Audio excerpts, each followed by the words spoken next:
Oke, Assalamualaikum warahmatullahi wabarakatuh. Halo semuanya, kembali lagi bersama saya Jofar Digantara Putra di channel Pemula IT pastinya. Dan di video kali ini kita akan memasuki segmen bahas IT. Nah, lebih spesifiknya sih saya akan membahas sebuah VGA card yang lagi saya pegang, yaitu Radeon RX 6700 XT versi Reference Edition, coy. Ya, saya nggak nyangka dipinjemin AMD yang versi reference desainnya gitu ya. Nah, kebetulan di sini saya juga punya AMD Radeon RX 5700 XT atau satu generasi di bawah Radeon RX 6700 XT namun di seri yang sama. Serinya beda, tapi kelas yang sama maksudnya, yaitu sama-sama di Radeon X700 XT series gitu ya.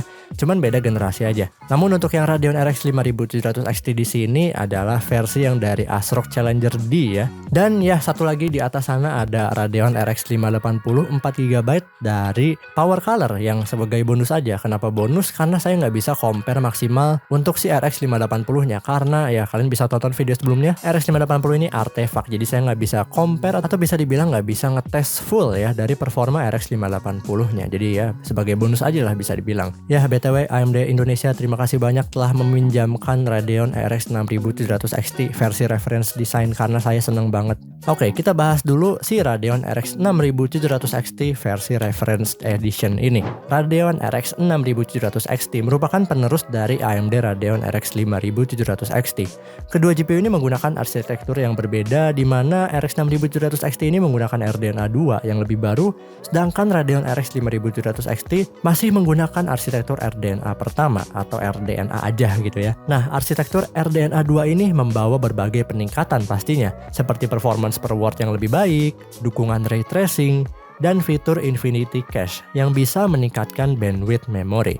Radeon RX 6700 XT ini punya 40 compute units atau 2560 stream processor dan boost clocknya sampai 2581 MHz yang bikin GPU ini mampu memberikan performa gaming yang mantap di resolusi 1080 bahkan sampai 1440p. Oke, kita bahas dari luarnya dulu, yaitu dari desainnya. Radeon RX 6700 XT yang saya pegang kali ini adalah versi Reference Edition dari AMD yang tampil dengan desain minimalis tapi tetap elegan. Untuk kipasnya dia ada dua, yang ada tulisan R-nya di kipasnya maupun di tengah. Dan yang bikin keren ada logo Radeon yang menyala di bagian tengah atas. Untuk power konektor, Radeon RX 6700 XT ini membutuhkan daya konektor 1x6 pin plus 1x8 pin power. Dengan konsumsi daya maksimum menurut spesifikasi di Tech Power Up tuh dia sebesar 230 watt. Tapi saat saya stress test untuk beberapa aplikasi, dia cuma nyentuh maksimal di 180 watt aja.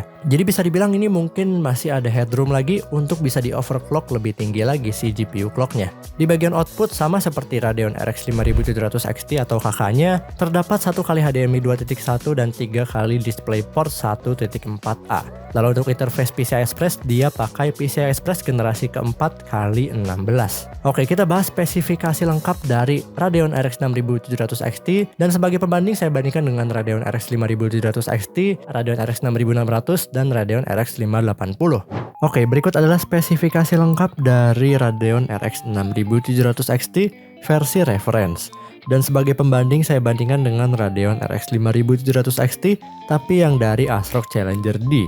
Untuk GPU NAND Radeon RX 6700 XT menggunakan Navi 22 sedangkan 5700 XT menggunakan Navi 10.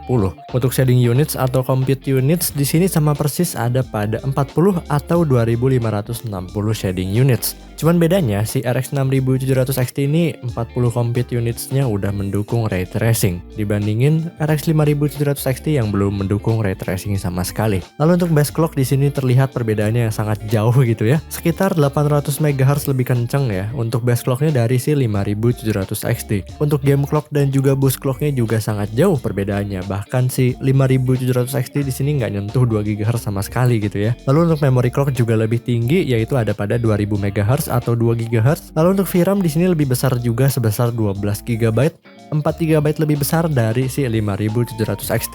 Namun untuk si lebar buswidth di sini lebih kecil ya. Dia ada pada 192 bit. Sedangkan si 5700 XT atau kakaknya ini 256 bit. Yang itu bikin si bandwidthnya jadi lebih kencang sih yang 5700 XT. Tapi ya kita lihat saja nanti performanya seperti apa. Lalu untuk power connector di sini harusnya sama ya. Cuman kebetulan si 5700 XT versi ASRock Challenger D ini power connectornya dia pakai 2x8 pin, sedangkan si 5700 XT yang lain itu juga sama seperti 6700 XT, sama-sama pakai 1x6 pin plus 1x8 pin power. Lalu untuk DirectX support di sini dia udah support DX12 Ultimate, sedangkan si yang 5700 XT cuman support DX12 aja. Lalu untuk fitur di sini yang saya highlight adalah ray tracing tentunya, karena si Radeon RX 6700 XT di sini sudah menggunakan arsitektur RDNA 2 yang sudah support ray tracing. Lalu saya bandingkan juga dengan bisa dibilang ini AD-nya mungkin ya, yaitu RX 6600 yang udah ada video reviewnya, kalian bisa cek di kanan atas.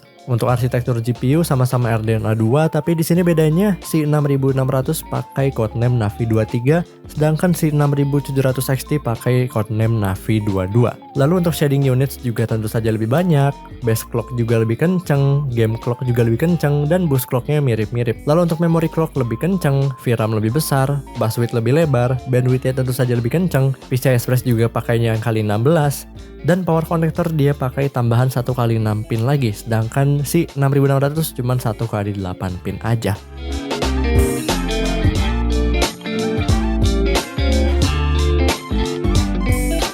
Oke, itu tadi spesifikasi lengkap dari Radeon RX 6700 XT versi Reference Edition. Dan tanpa basa-basi lagi, kita langsung masuk ya ke yang kalian suka, yaitu adalah battle antara Radeon RX 6700 XT dengan Radeon RX 5700 XT, dan sebagai pembanding lagi buat bonus doang, saya bandingkan dengan Radeon RX 580 Artefak 4GB dari Power Color. Oke, kita masuk ke benchmark. Yang pertama seperti biasa ada benchmark sintetis menggunakan 3D Mark. Di sini kalian udah bisa lihat hasilnya gitu ya.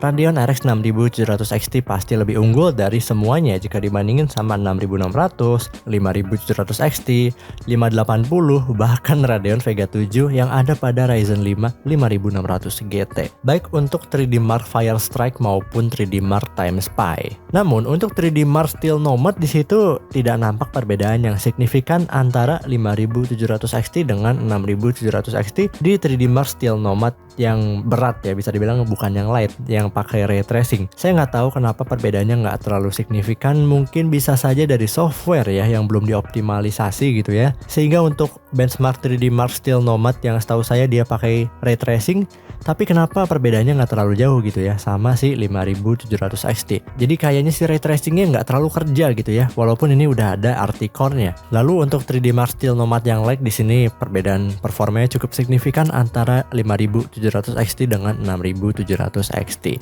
Oke, kita masuk ke benchmark video editing atau lebih tepatnya video encoding menggunakan Adobe Premiere Pro menggunakan OpenCL, dan teman-teman bisa lihat hasilnya lower is better. Jadi yang paling rendah atau bisa dibilang yang paling barnya tuh paling pendek itu yang lebih unggul. Dan teman-teman bisa lihat untuk semua skenario 6700 XT di sini sangat lebih unggul, jauh lebih unggul dari 5700 XT.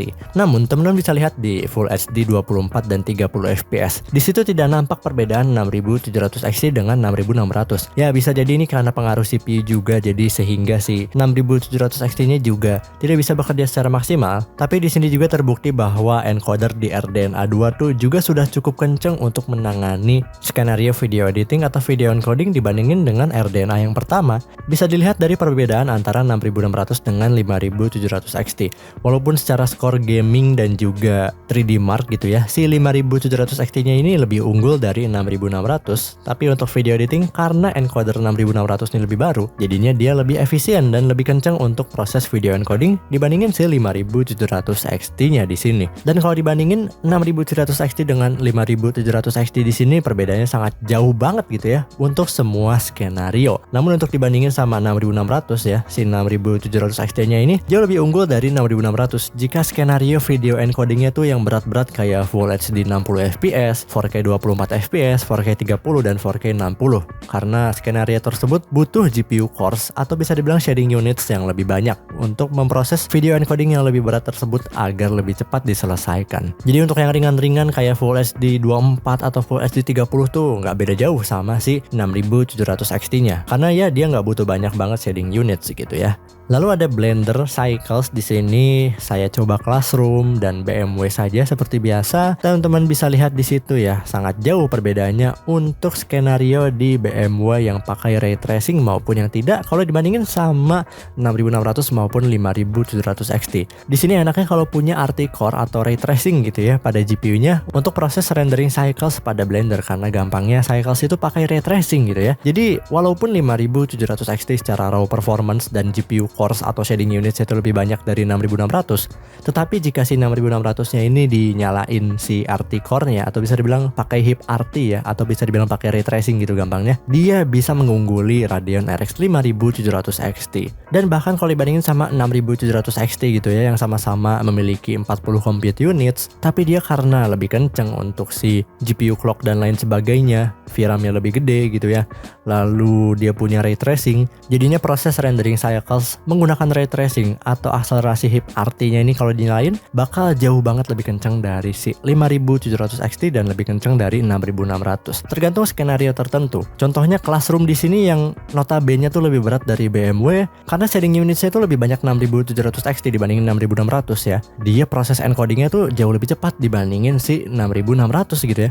Perbedaan antara 6700 XT yang memiliki shading units yang lebih banyak dibandingin sama 6600 yang lebih dikit jadi lebih signifikan untuk proses rendering yang berat-berat seperti Classroom, tapi nggak terlalu kerasa kalau untuk yang ringan-ringan kayak BMW. Nah, ray tracing juga sangat berguna untuk aplikasi AI. Salah satunya yaitu fitur AI denoise pada Adobe Lightroom atau Adobe Photoshop. Di sini proses denoise yang menggunakan AI di sini jauh lebih cepat, 2 kali lebih cepat dari si 5700 XT. Bahkan 6600 yang notabene lebih rendah ya secara raw performance dari 5700 XT, tapi karena dia memiliki RT Core gitu ya, jadi dia proses yang menggunakan AI itu bakal lebih kencang dari 5700 XT. Oke, kita masuk ke benchmark yang kalian suka yaitu gaming. Pertama, ada game wajib benchmark. Di sini saya coba GTA 5, render scale-nya 1,5 kali atau bisa dibilang 768p, ya pokoknya 1080p lebih dikit ya. Dan untuk settingannya adalah ultra, dan saya bandingin dengan 6600, 5700 XT dan 6700 XT pastinya. Dan teman-teman bisa lihat average FPS-nya si 6700 XT ini ada pada 85 FPS ya. Untuk settingan ultra 768p, render scale 1,5 atau bisa dibilang 1080p lebih dikit. Sedangkan ya itu ada bonus saja, RX 580 768p native gitu ya. Ultra dia cuma dapat 33 FPS ya. Kasihan banget ya. Ya walaupun ini di underclock juga gitu ya. Next, untuk game Genshin Impact di sini nggak faedah karena ya Genshin Impact juga cuma di 60 FPS doang gitu ya, nggak bisa lebih.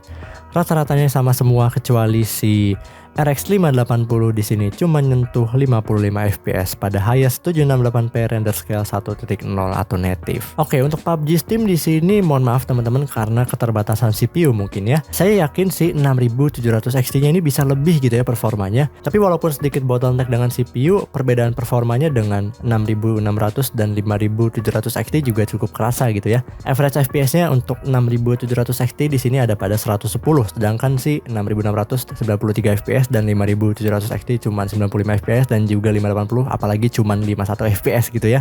Jadi seharusnya ini mungkin bisa 144 ke atas gitu ya. Untuk 768p render scale 1,2 kali atau bisa dibilang hampir mendekati 1080p, tapi karena keterbatasan CPU jadinya ya nggak bisa lebih dari 110 FPS untuk average FPS-nya. Tapi dengan ini kalian bisa pakai monitor 120 Hz gitu ya untuk main game PUBG Steam di settingan ultra 768p atau bisa dibilang 1080p kurang dikit. Karena ini 768p-nya pakai render scale 120%.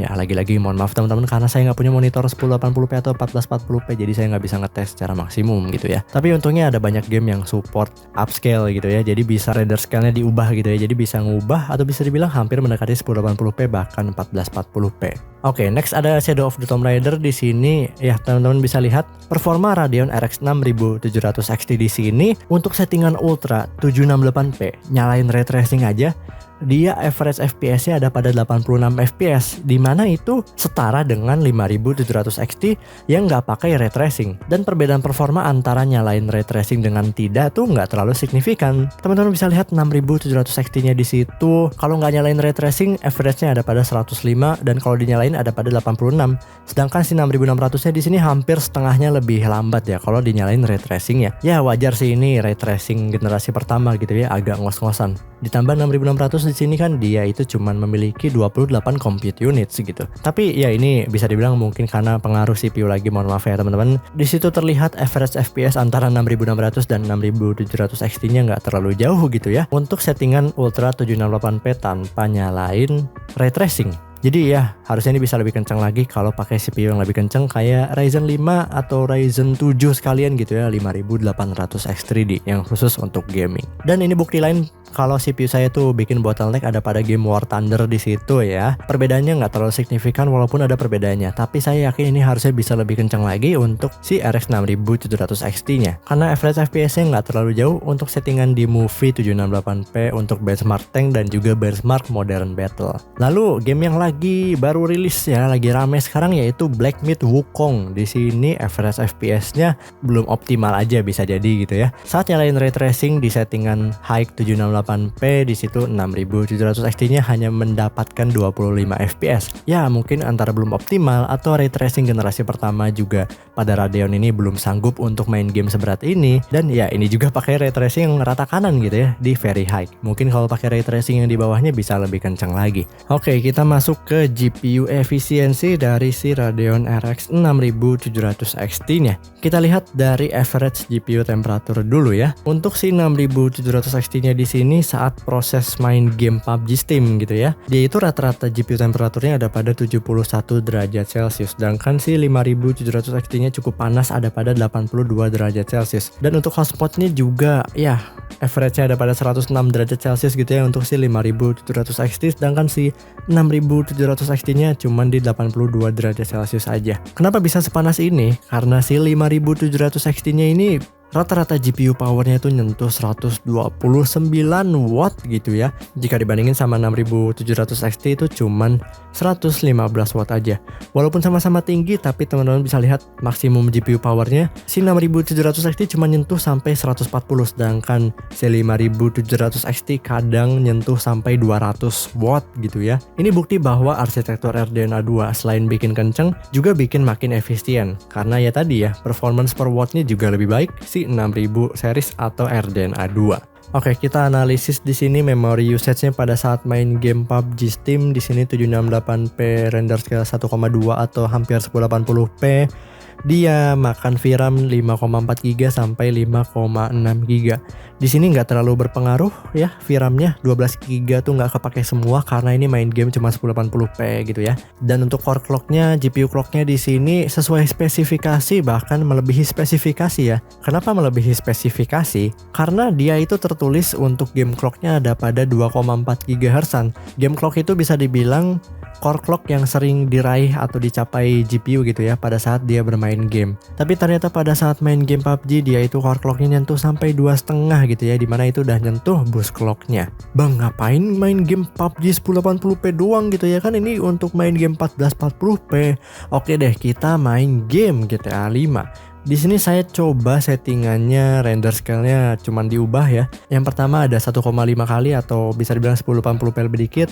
Lalu 2 kali atau bisa dibilang 1440p lebih dikit, dan juga 2,5 kali atau bisa dibilang hampir 4K. Di situ perubahan render scale sangat berpengaruh terhadap VRAM. Untuk resolusi 768p, render scale 1,5 atau 1080p lebih dikit gitu ya, dia rata-rata VRAM-nya ada pada 5 GB. Lalu untuk 2 kali atau bisa dibilang 1440p lebih dikit, dia VRAM-nya cuma nyentuh 7 GB aja gitu ya. Bahkan untuk 4K dia VRAM-nya nggak penuh gitu ya, cuma nyentuh 8,5 GB aja. Ya VRAM-nya nggak penuh karena bisa dibilang GTA 5 bukan game yang berat-berat banget gitu ya. Dan tentu saja semakin tinggi resolusi, frame rate-nya juga makin turun karena beban GPU makin berat gitu ya. Rata-rata FPS yang dicapai pada resolusi 1,5 atau 1080p lebih dikit gitu ya, ada pada tadi 88 FPS-an gitu ya. Atau ya kadang nyentuh sampai 120, tapi jarang ya kalau dihitung-hitung rata-rata 80 sampai 90 FPS-an. Lalu untuk render scale 2 kali atau 1440p lebih dikit, di situ rata-rata FPS-nya ada pada 50 sampai 60 FPS, kadang di atas 60 tapi bentar doang. Lalu yang hampir 4K di situ rata-ratanya ada pada 40 FPS-an. Yang berarti untuk main game GTA 5 di sini masih bisa main di 4K walaupun settingannya kita turunin dikit di ultra. Bukan ultra, harusnya di bawahnya di high berarti atau di medium. Karena ini semua settingannya saya mainkan di ultra sambil ngerekam lagi ya. Yang masih bilang AMD Radeon tuh encodernya nggak bisa buat rekam video tuh ya nggak tahu dah, kalian pakai AMD zaman purba kali ya. Karena mulai RDNA 2 encoder dari Radeon ini sudah cukup bagus untuk kebutuhan editing video maupun untuk recording video ataupun streaming juga bisa. Oke, saya coba juga pakai Adrenalin Automatic Overclocking gitu ya yang ada pada software Adrenalinnya gitu ya. Dan ternyata bener aja cuy, dia core clocknya itu bisa nyentuh sampai 2,6 lebih gigahertz coy. Dimana itu di atas spesifikasi atau bisa dibilang ya dia beneran auto di overclock gitu ya. Walaupun frame rate-nya nggak terlihat perbedaan yang signifikan di situ ya. Untuk settingan 768p render scale 2,5 atau hampir 4K. Tapi ini berarti si Adrenalin overclocknya ini bekerja dan bikin core clock-nya itu nyentuh sampai 2,6 setengah GHz lebih dikit gitu ya. Bisa dibilang ini di atas boost clock atau spesifikasi boost clock yang ada pada si 6700 XT-nya. Ya tapi perlu diingat konsumsi daya makin boros dan juga GPU makin panas kalau di OC. Dan terakhir saya analisis juga untuk temperatur versus fan di sini ya. Sebenarnya bisa lebih dingin lagi tapi ya lebih berisik lagi kalau disetting secara manual gitu ya melalui software Adrenalin. Karena untuk GPU temperaturnya dia nyentuh pada 70 derajat Celcius dan untuk hotspotnya ada pada 80 hampir 90 derajat Celcius. Tapi GPU fan ini cuma nyentuh sampai 50% aja gitu ya. Ini kalau misalnya di 100%in juga pasti bisa lebih dingin lagi. Tapi ya komprominya bakal lebih berisik. Kecuali kalau kalian pakai headset sih kayaknya nggak akan terlalu berpengaruh. Jadi ya tergantung kalian, kalau mau lebih dingin kalian bisa setting manual, tapi kalau kalian nggak mau ribet kalian pakai auto aja karena ya ini udah cukup dingin. Buktinya si fan-nya nggak nambah lagi karena GPU-nya nggak makin panas juga. Oke, gimana teman-teman performa dari Radeon RX 6700 XT? Yang jelas kalau dibandingin sama 5700 XT di sini perbandingannya cukup jauh. Dari segi efisiensi, raw performance dan juga pastinya performance per watt ya. Dan lagi-lagi mohon maaf teman-teman, saya nggak bisa memaksimalkan RX 6700 XT untuk berbagai skenario, terutama di skenario 1440p karena ya saya nggak punya monitor 1440p gitu ya. Tapi untungnya ada beberapa game yang bisa diubah si render scale-nya. Jadi hampir mendekati 1080p, bahkan ada yang di atas 1080p, bahkan ada yang di atas 1440p dikit untuk beberapa game yang support diubah si render scale-nya gitu ya. Lalu Radeon RX 6700 XT ini selain performa gaming yang mantep, dia udah punya ray tracing accelerator cores gitu ya. Jadi untuk kebutuhan AI seperti tadi gitu ya, AI denoise pakai Adobe Lightroom ini jauh lebih cepat dari Radeon RX 5700 XT gitu. Termasuk juga di skenario Blender tadi ya, di BMW maupun Classroom, jika RT core-nya dinyalain gitu ya, atau bisa dibilang render menggunakan ray tracing menggunakan HIP RT, performa rendering jauh lebih cepat dibandingkan dengan tanpa HIP RT. Jadi untuk kebutuhan 3D modeling di Blender ini sangat bisa kalian andalkan. Dan yang terakhir kita masuk ke kesimpulan dan kita akan melihat harga dari Radeon RX 6700 XT dan pastinya bukan versi reference design gitu ya. Dari segi harga sih rata-rata di pasaran saya nemunya di harga 4-5 jutaan dan rata-rata yang baru itu di 5 jutaan gitu ya. Di harga 5 jutaan sih saya lebih milih Radeon RX 7600 dibandingin si 6700 XT ini. Walaupun performanya di bawah 6700 XT gitu ya. Tapi dari segi efisiensi dan juga arsitektur yang lebih baru itu sangat membantu untuk kebutuhan gaming, terutama gaming menggunakan menggunakan ray tracing gitu. Kecuali kalian nemu bekas di harga 3 jutaan, ini sangat menarik gitu ya, dimana 3 jutaan tuh cuma dapatnya paling 3060 yang 12GB. Secara raw performance sih ya 3060 jelas kalah sama 6700 XT. Tapi karena ini barang bekas gitu, jadi ya do it at your own risk gitu, balik lagi ya. Oke teman-teman, terima kasih telah menonton video ini sampai akhir. Jika ada pertanyaan boleh komen di bawah. Jangan lupa tekan tombol subrek, nyalakan lonceng notifikasinya. Mohon maaf jika ada kesalahan kata atau kesalahan dalam penyampaian informasi. Saya Jofer Putra, terima kasih. Wassalamualaikum warahmatullahi wabarakatuh.